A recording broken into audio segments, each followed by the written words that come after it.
Hey everyone, Victory Star 926 here, with a rare offline video instead of a live stream. So, we finished Resident Evil Requiem last time live on air, and for those who were there live, you may have saw me fumble around because we, during the playthrough, set up a lot for what is affectionately referred to as the final puzzle as a DLC, well, not a DLC, a bonus challenge mission, which, as you can see here, I have completed, and it is pretty substantial. It gives you fucking 20,000 points, so it is definitely worth doing.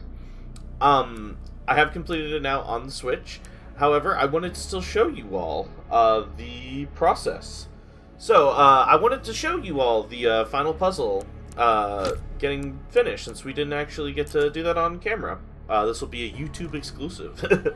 So in order to get back to the final puzzle, I had to start a new save file on New Game Plus, and we had to progress to the point where we just got Emily out of the basement. Now, on this save file, I'm playing on casual mode. I'm trying to go for the minimalist and the speed demon or whatever achievements, so I have skipped a lot of enemies.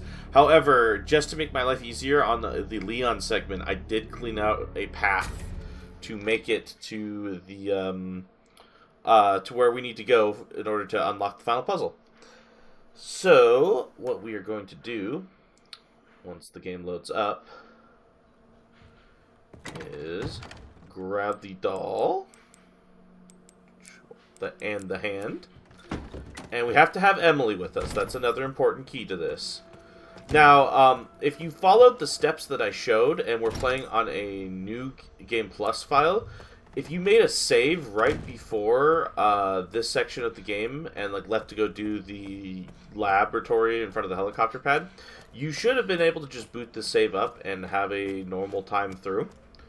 However, it seems that because I was playing on New Game Plus, or I was playing on an original save, not a New Game Plus, it did not work for me, so hence why I had to restart. Anyways, we're going to analyze the hand. And this can be done in 3 steps. Go 1, 2, 3. This is where you get the ominous code. Now, I don't know exactly how you're supposed to translate that outside of the data mine. We will now be heading towards the upstairs office.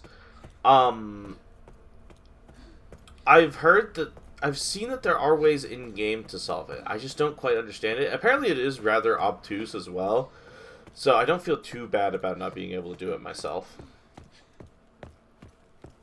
But yeah, when we get to the lab, this box here, you guys are gonna see it's a little weird. Now, I will try to recreate it here. However, if it doesn't pop like it should, I did take a clip of it on my Nintendo Switch.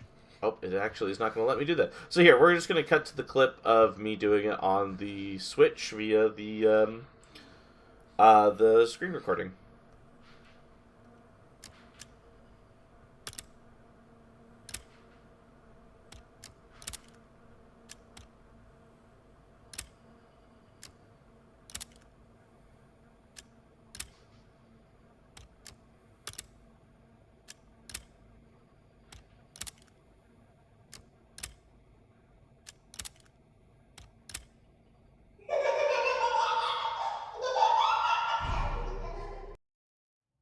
And yeah, no, that's it. That's all you need to do. Well, there was more steps, but I pointed them out in the playthrough. So yeah, we're gonna cut back to the home screen now, because there's still more I would like to talk about. Alright, the second thing I would like to talk about is that I am a whore. I am a fucking whore. I bought the deluxe edition for this game again. I already owned it on the personal computer. However, this game is slowly becoming one of my favorite games of all time, so I do not mind whoring out for it. Included in this deluxe edition are a bunch of really cool goodies that I want to go over. So, for content, we got some costumes. So Grace gets this film noir costume, which looks very dashing, as well as this lady Dimitrescu. I think that's how you say her name. I haven't actually played Resident Evil 8 yet. That will be coming soon. And then for Leon, I guess I didn't show off. I did show off a little bit. For New Game Plus, you get the FBI costume as well as her with the jacket all the time, as opposed to just for the beginning bit. Leon, you get the RPD. He also gets his jacket. But more importantly, you get this fucking sick-ass film noir costume, this Apocalypse costume, and most importantly, his RE4 jacket and the rest of the RE4 outfit. Now, on the note of this Apocalypse costume, there was pre-order DLC for this game that gave Grace an Apocalypse costume. I'll put it on screen now because I do own it on the PC version. Unfortunately, though, I did not pre-order the Nintendo Switch version, so I do not have that costume. Kind of lame that I can't just buy it, but it is what it is. I personally don't even like the costume that much. I think my favorite Grace costume probably is this FBI outfit. Although the film noir one is, like I said, very good. But, you know, glasses, man. I'm one of my weaknesses. The other thing that you get... I don't know. I don't think they're here. So let me boot up some saves real quick. So we'll boot up the Grace save because it was in her inventory. Alright, so if we go over here, Grace gets this Mr. Raccoon charm. A mysterious charm that works just by holding it. Increases precision and critical hit rate. So, from what I understand, and correct me in the comments if I'm incorrect, this just means that if she lands headshots, well, so her... we can actually test this out. Well, let me set you down, Emily. Down. So if we got the gun right now, this is the Freya's needle from the New Game Plus. Okay, so yeah, that takes a minute to hone in. Now, if I had to take a guess, precision is probably it increases the or decreases the amount of time it takes to do that. Yeah, that maybe that's the same. Was it 1, 2, 3, 4, 5? Or 1, 2, 3, 4, 5? Versus 1, 2, 3, 4, 5, 6, 7. Oh yeah, no, that definitely increases the... So it increases the time it takes... Or decreases, excuse me. Decreases the time it takes to get, like, a better lock-on. And then critical hits, from what I understand, are the heads popping. Because when the heads pop, that means they don't turn into blister heads. That might also apply to limbs as well, now I'm thinking about it. So yeah, pretty good charm. A little pay to win, but, you know, it is what it is. There is also some more charms as well, and I believe Mr. Kennedy is the one who gets one. So we'll load up one of my saves with him from our adventure. So this is why you roll your saves around, so you can boot into things. Also, I did find the last two raccoons. I should have clipped them when I got them, but they were both in Raccoon City.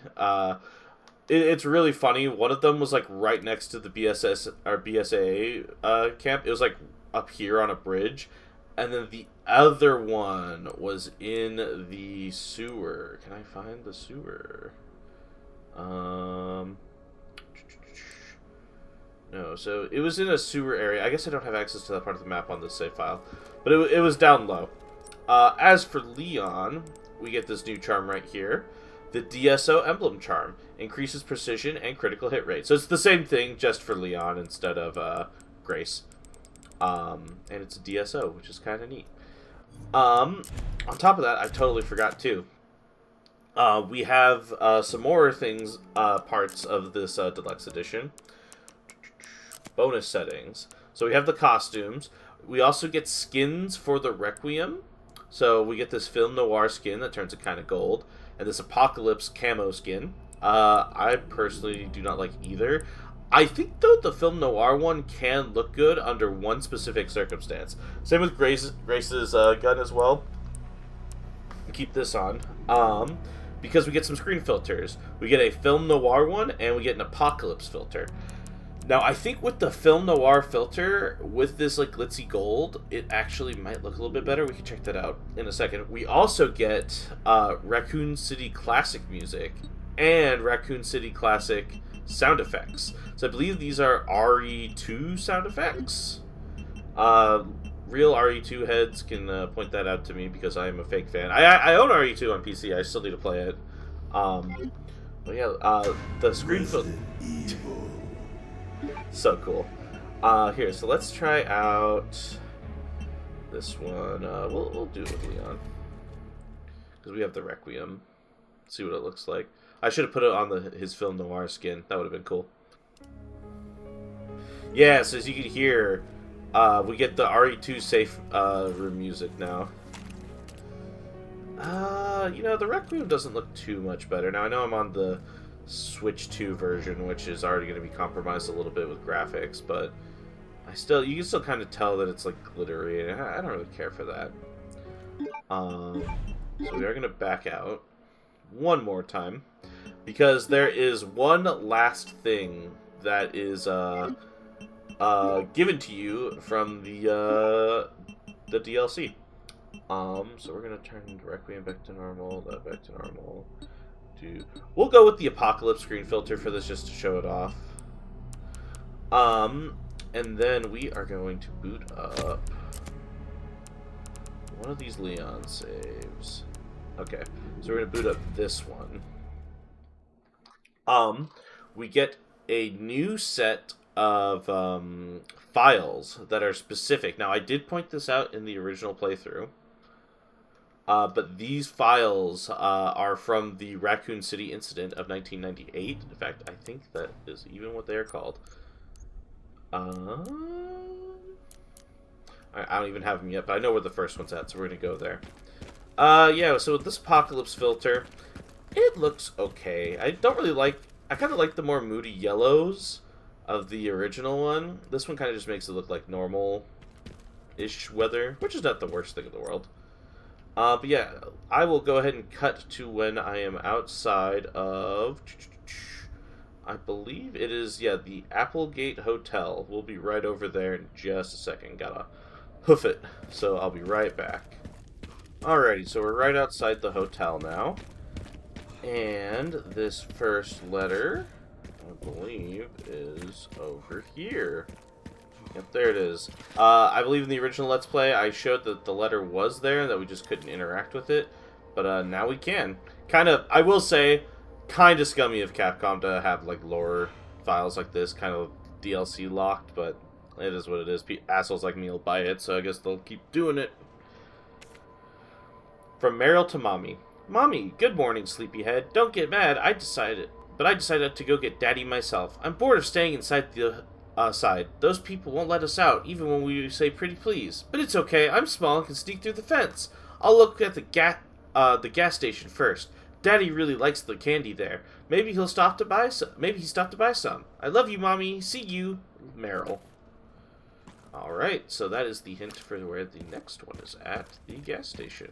So we will cut back to when I'm back over there. Hopefully it hasn't burned to the ground by now.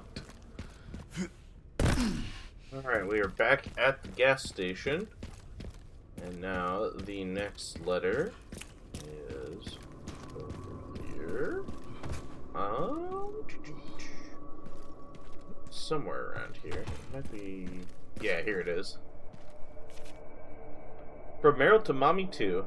Mommy, if you're reading this, please go back to the hotel. There are lots of creepy people around. They make strange noises. There are fires.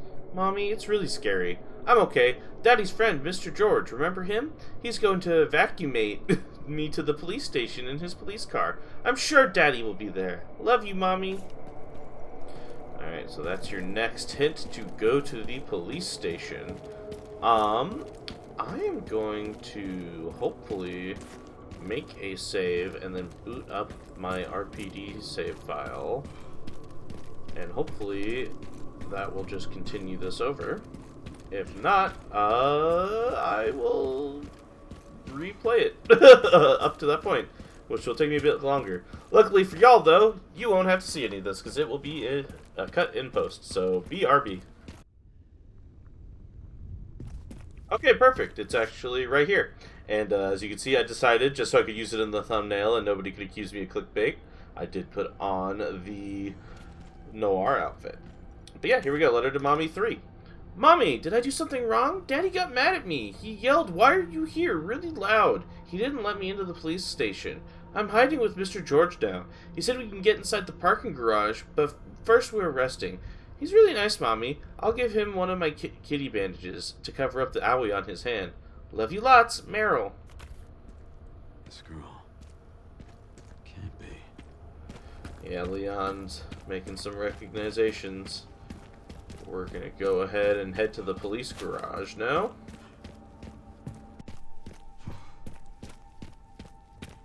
I know it's like super close to the entrance. Maybe I'll make a cut when I find it. Oh, wait, is that it? Nope, that is it right there. Boom, didn't even need a cut. From Meryl to Mommy 4. Mommy, what do I do? Help me, Mommy! Mr. George is hurt really bad. He's bleeding lots and all the bandages are too small and won't stop. There are many scary people here now. I'm gonna run to Mr. Kendo's store. If anybody reads this, please help. My name is Meryl Brana.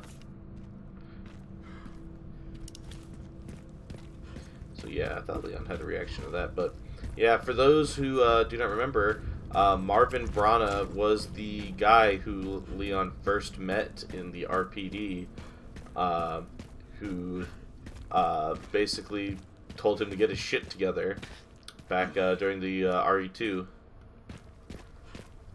I believe we come here, find a pair of shoes, and then right here, from Meryl to Mommy 5, blank piece of paper. And then RPD charm, a keychain Marvin gave to his daughter, can be used as a charm for any gun. Increases firepower when near death. I'm sorry, I was too late. Poor guy. And yeah, I do believe, yep, 1998 letters, that is all of them. Very sad. Very sad. Alright, I'm gonna go make another save just so I can keep the charm for New Game Plus files. And, I'll be cut back to the, main screen, but Alright, so there's one last thing I wanted to talk about. I hinted at it before, but we have Grace's report. 60 pages about the truth behind Raccoon City. I said I would read it separately. This is separately. So let's get into it. Introduction. In 1998, Raccoon City was devastated by a massive outbreak caused by a viral leak from the pharmaceutical giant Umbrella. The United States government responded by launching a missile strike to wipe out the infected and erected a blockade to seal off the city. Sorry, I got a little bit of dyslexia, fam, so if I misread a bit of this, I do apologize. In 2004, following a court trial, the Umbrella Corporation declared bankruptcy. A complete account of the events was never released. However, in October 2026, it was discovered that the city had been used as a hub for the production and trafficking of bioweapons. This report reveals the established narrative of Raccoon City, the Raccoon City incident, was falsified, and elucidates newly discovered truths surrounding the incident. 1968. To properly understand the truth, we must first go back to the beginning of it all. In 1968, Oswell E. Spencer, James Marcus, and Edward Ashford founded the Umbrella Corporation. Having witnessed the horrors of the Second World War and the dread of the Cold War, Spencer felt a sense of despair at watching the world repeat the same mistakes. He felt it was his duty to bring about a change in humanity. As stated in the court records following the Raccoon City incident, his ultimate goal was to bring about, quote, viral evolution of the human race, end quote. Thus, he relentlessly pursued the virus research through illegal and inhumane means. This fact remains unchanged. 1970s. From the very beginning of Umbrella, the company faced rapid change and intense internal strife, most notably the sharp ideological divide between Spencer and Marcus. According to court records, this conflict was cited as the primary factor leading to the unusual developments which followed. In 1978, James Marcus developed the T-virus, which would go on to become the cause of the subsequent outbreak. 1980s. This is a crucial period for understanding the basis of what caused the incident and the truth behind the entire case. Spencer's influence in ARC's establishment. Spencer used internal politics to have Marcus demoted, absorbing T-virus research into the facility under his own control. From then on, Umbrella began actively researching and developing bioweapons under Spencer's leadership. The underground facility known as ARC, which was discovered during recent events, originally served as the administrative center of Umbrella's research. Several documents outlining Spencer's plan for ARC have also been discovered. Excerpt from confiscated art records. Long-term strategic reviews, 1980-0422. ARC-centric integrated research roadmap. Step 1. Concentrated investment into Wesker's plan and the T-virus. Step 2, establishment of ARC as a central command center. Step 3, development of Elpis. Step 4, memory transfer and forced evolution. This is the first instance of the significant keyword, Elpis. The Connections involvement. The following documents regard Marcus's involvement were also discovered. Excerpt from confiscated records. Receipt of donation, 1986-0138. Recipient, James Marcus. Sender, F Foundation. Amount, $30 million. A document shows a suspicious flow of funds being channeled to Marcus. Past FBI investigations revealed that the source of these funds, the F Foundation, was just one of the puppet organizations of the Connections. The F Foundation no longer exists. The Connections is a criminal organization that various government agencies have been sounding the alarm against for ages. The solicit group is at the heart of all of this. Evidence suggests that the Connections sought involvement with Umbrella's central operations. Additional documents belonging to the protege of Marcus, Brandon Bailey, have been uncovered. Target confiscated records. Telegraph log 1988-0996. Sender, Brendan Bailey. Recipient, F Foundation. Preparations are complete. I think it's time they made contact with me directly, don't you? I await a response. This indicates that Bailey took over correspondence with the Connections, succeeding Marcus. Bailey was rumored to be the founder of the Connections, but may have only been a small cog in the larger machine. We now know the Connections has deep roots in criminal underworld since before the 1980s. Much about the Connections remains unknown. Spencer's Purge. In order for Spencer to obtain complete control over Umbrella, he used force to deal with any internal opposition and influential adversaries. A list of the individuals, seemingly prepared by an associate of Spencer's, was recently discovered. Excerpt from confiscated records. Reevaluation list. Following the CEO's reevaluation protocol, measures will be taken against these individuals. Cheryl Moore, Michael Kramer, and James Marcus. ... Omitted. 1990s. During this period, Umbrella continues to grow and expand through ties with the government. This organization became so large that Spencer could no longer fully control it. Numerous accidents plagued Umbrella facilities around the world as a result of poor management. Furthermore, information was being leaked to rival organizations and the Connections due to moles that had infiltrated the company. Yet despite the circumstances, Spencer was able to thoroughly protect his complete his research at ARC. The research, Elpis. While most records regarding Elpis were lost with the destruction of ARC, a precious few remain.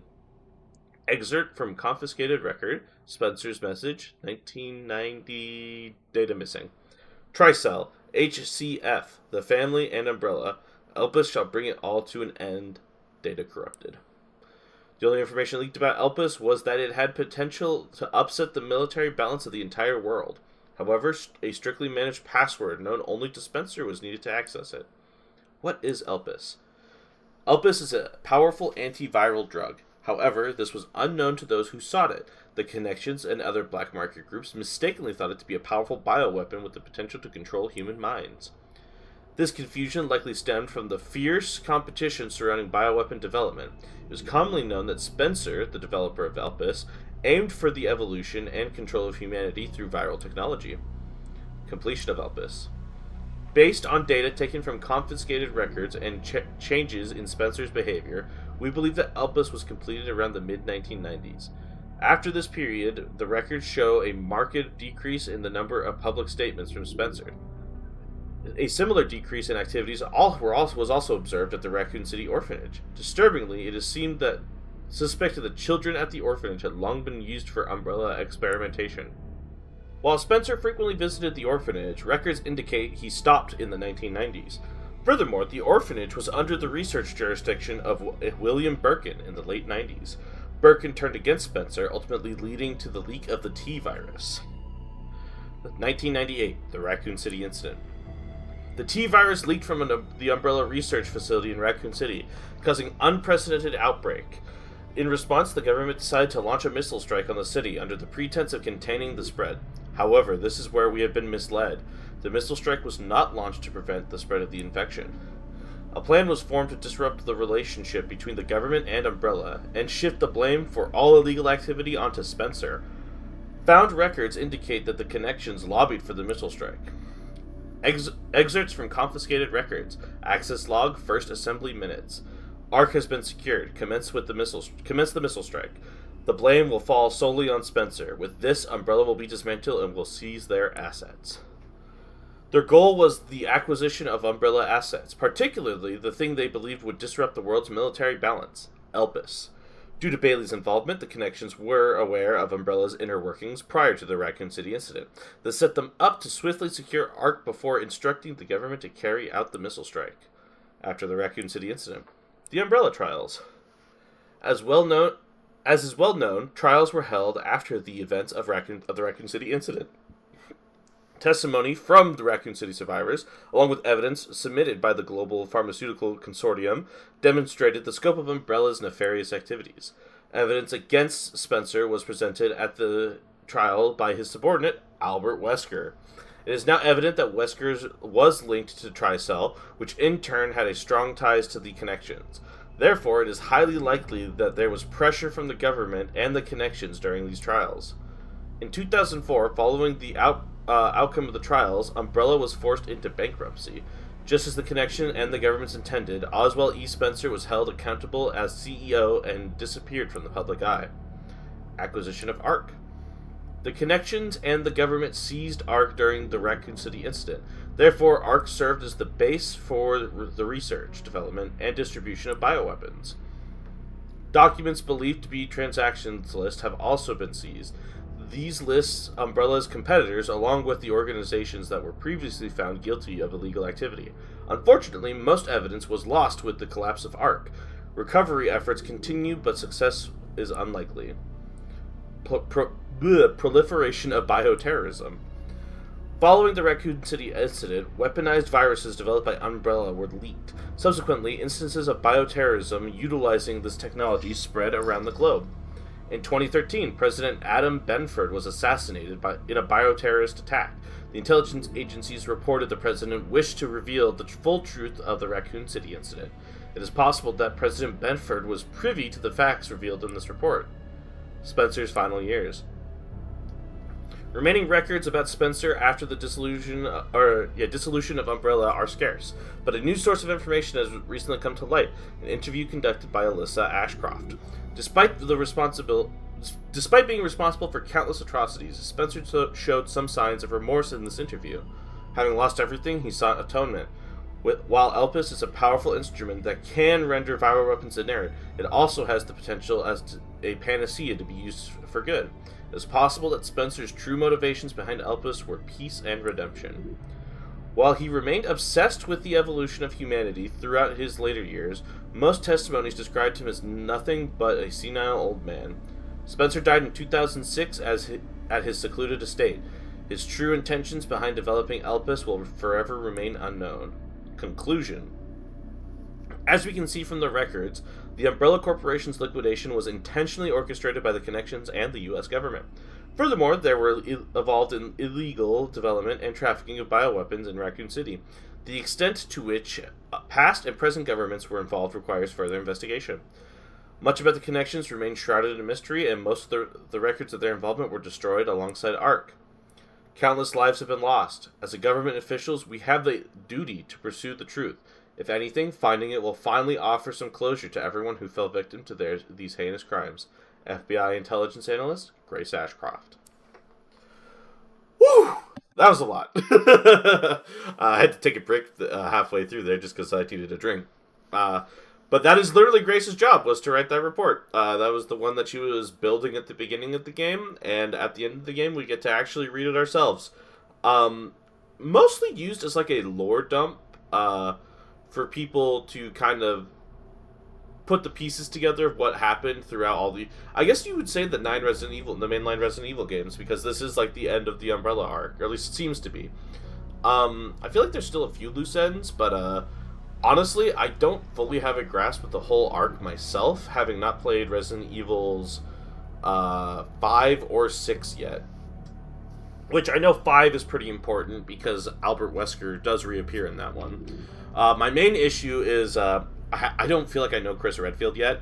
When I played RE1, I played as Jill, not Chris. And then I skipped 5, which Chris is the main character of. I also haven't played Code Veronica because that one's allegedly getting a remake, and so I feel like that would be the better way to play that game because I've heard the original is kind of flawed. So I might stay away from that one. But yeah, no, very interesting that this exists, and I wanted to put it in the bonus video because I do think it is a really cool thing. But yeah, aside from that, I think that's just about everything I wanted to do. Now this game does have amiibo support, and specifically for a Grace and a Leon amiibo that haven't been released yet. I will be buying them at some point, and who knows, maybe I'll make a video again when those release, just to show them off. But yeah, I think that is gonna do it for me, guys. Thanks again so much for watching the playthrough. I hope it was as enjoyable for you guys as it was for me. Even though this was like my 10th time playing through the game, honestly, I fucking love this game so much. I'm probably going to be playing it a million more times, which is why I did not feel bad about buying the DLC again on Switch. As for what's next, it was mentioned in chat by a few of my viewers, and you may know this, having watched the whole Let's Play, but they really want to watch me piss my pants in Resident Evil 7, which I have also not played, 7 and 8. So we will probably be doing those on stream next, because I've still got the Resident Evil bug, man. I'm still playing this game, even though I've fucking 100%ed it.